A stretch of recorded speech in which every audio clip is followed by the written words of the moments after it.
Penalty বক্সটা যেন মার্টিনেজের একার রাজত্ব, তার চোখে চোখ রাখলেই আপনি ভস্ম হয়ে যাবেন। কিন্তু এসবের কিছুই সম্ভব হতো না যদি না 2020-এর জুনের এক সন্ধ্যায় আর্সেনালের গোলকিপার, সে সময় গোলকিপার বার্ন লেনো ইনজুর্ড না হতেন। ঘটনাটা একটু ব্যাখ্যা করি। আপনারা নিশ্চয়ই বাটারফ্লাই ইফেক্ট টার্মটার সঙ্গে পরিচিত, কালে ভদ্র হয়তো ব্যবহারও করেছেন। একটা ক্ষুদ্র ঘটনা যেটাকে খালি চোখে দেখে কিছুই মনে হয় না, সেই ছোট্ট ঘটনাটার প্রভাব ভবিষ্যতে হয়ে উঠতে পারে এক যুগান্তকারী ঘটনা।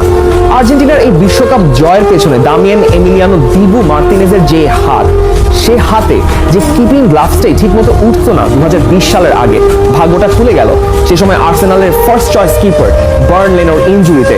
ব্রাইটন এন্ড হোভ অ্যালবিয়নের নীল মোপের সঙ্গে ধাক্কা লেগে ইনজুরিতে পড়ে মাঠ ছেড়েছিলেন সেদিন লেনোর ইনজুরিতে ডাক পান আর্সেনালের রিজার্ভ কিপার এমিলিয়ানো মার্টিনেজ। আর্সেনালের কিপিং গ্লাভসটা পরে পিছে নেমেছিলেন সেদিন এমি।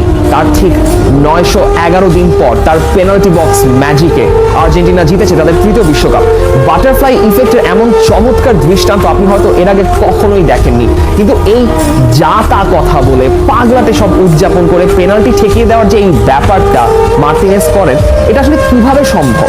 মার্টিনেজের এই পেনাল্টি বক্স কালা জাদু প্রথম চোখে পড়ে কোপা আমেরিকায় কলম্বিয়ার সঙ্গে ম্যাচে।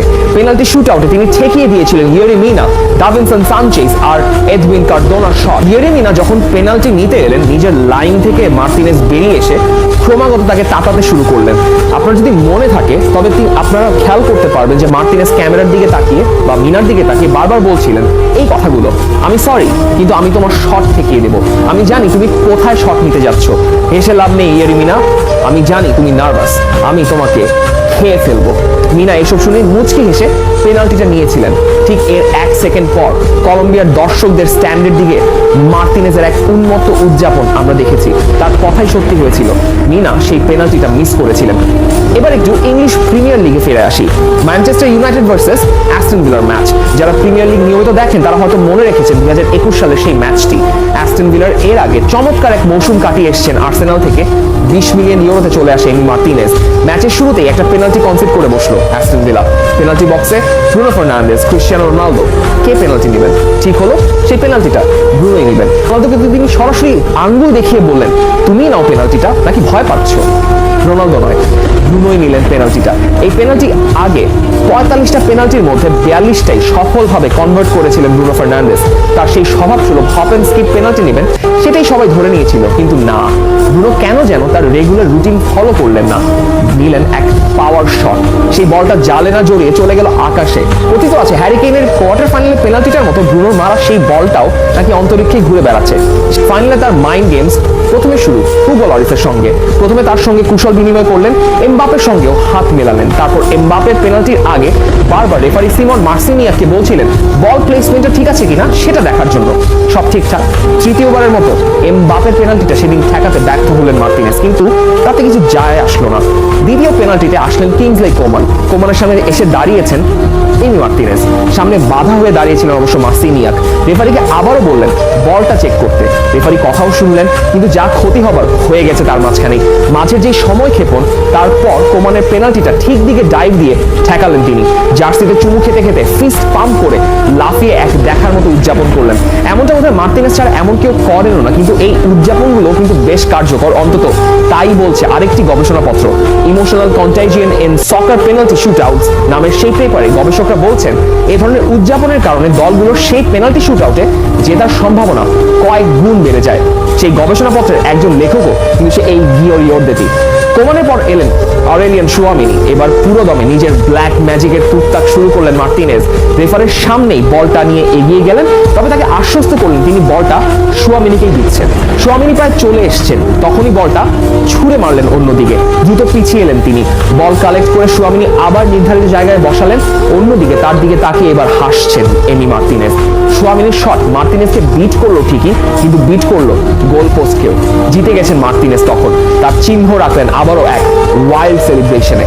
মার্টিনেজের এই পেনাল্টি শুট আউট রেকর্ড শুনলে আপনি চমকে উঠবেন।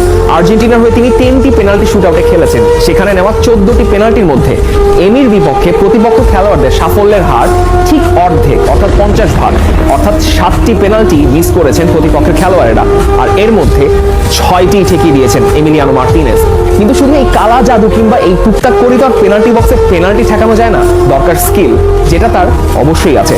পেনাল্টি বক্সে তার এই অ্যাকুরেসি এবং ক্ষিপ্রতার পেছনে আছে তার লেগ পাওয়ার, হিপ বা নিতম্বের ব্যবহার এবং শট অ্যাঙ্গেল কমিয়ে আনার চমৎকার এক দক্ষতা। ভাগ ভাগ করে বলছি, তার প্রথম ইনস্টিংক্ট পেনাল্টি টেকার বলে কন্ট্যাক্ট না করার আগ পর্যন্ত তিনি একই জায়গায় স্থির থাকেন। তিনি বলে কন্ট্যাক্ট হওয়ার ঠিক মুহূর্তে তার অ্যান্টিসিপেশন কাজে লাগিয়ে তিনি ডাইভটা দেন। কোমানের পেনাল্টিটাও ঠিক একই বিষয়। যখনই কোমান কোমর ঘুরিয়েছেন, মার্টিনেজ সঠিক দিকটা অ্যান্টিসিপেট করে বলটা মারার সময়টাতেই তিনি ডাইভটা দিয়েছিলেন। ডাইভটার টাইম ঠিক রাখাটা একটা কঠিন বিষয়, সেই জন্য তাকে সাহায্য করে তার 2 পা এবং নিতম্বের ব্যবহার।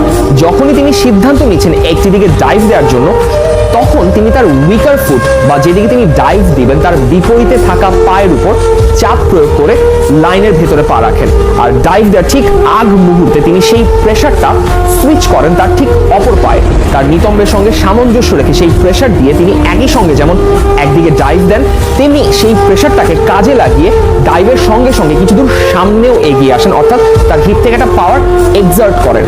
তার ফলে বলের সাথে তার যে অ্যাঙ্গেলটা, অর্থাৎ বলটা যেদিকে ঢুকছে তার সঙ্গে তার শরীরের অ্যাঙ্গেলটা কমে আসে। এই একই টেকনিক খাটিয়ে তিনি কোলো মুয়ানির 119 মিনিটের সেই শট কিংবা অস্ট্রেলিয়ার বিপক্ষে সেই শেষ মুহূর্তে গারাঙ্কুওলের শটটাও ঠেকিয়েছিলেন। তিনি এরকম 1v1 সিচুয়েশনে এমনভাবে হাত পা ছড়িয়ে তার শরীরটাকে বড় করে বানান, অ্যাটাকারের সামনে সেই অ্যাটাকার বাধ্য হন কঠিন অ্যাঙ্গেলে শটটা নিতে। 1v1 সিচুয়েশনে বলে এমির শট প্লেসমেন্ট, অ্যান্টিসিপেশন, টেকনিক ও ফ্র্যাকশন অফ সেকেন্ডে অ্যাটাকারের সিদ্ধান্ত সবকিছু মিলে পরিস্থিতিটাকে নিয়ন্ত্রণ করেন এমি মার্টিনেজই। অ্যাটাকারকে বাধ্য করেন তার শরীর বরাবর শট মারতে। এমি মার্টিনেজ চতুর, the master of mind games. রবিবারের ফাইনাল সহ আর্জেন্টিনার জার্সি গায়ে 26 ম্যাচের 17টিতেই তার ক্লিন শিট। 1.5 বছরের ছোট্ট আন্তর্জাতিক ক্যারিয়ারে জিতেছেন কোপা আমেরিকা আর সেই দীর্ঘ আরাধ্য বিশ্বকাপ ট্রফি, যার হয়তো এখানে থাকারই কথা ছিল না। আর্সেনালে 10 বছর সময় কাটানো মার্টিনেজ খেলেছেন মাত্র 6টি লিগ ম্যাচ, লোনে কাটিয়েছেন ইংল্যান্ডের 4th ডিভিশন থেকে শুরু করে 2nd ডিভিশন এবং এমনকি স্পেনেও। একটা প্রজাপতির পাখার স্পন্দনে এমি মার্টিনেজ বিশ্বকাপ জিতানো এক থ্রিলার সিনেমার antagonist villain. He is a villain you'd hate and love at the same time. Emi Martinez, the Machiavelli of penalty box dark arts.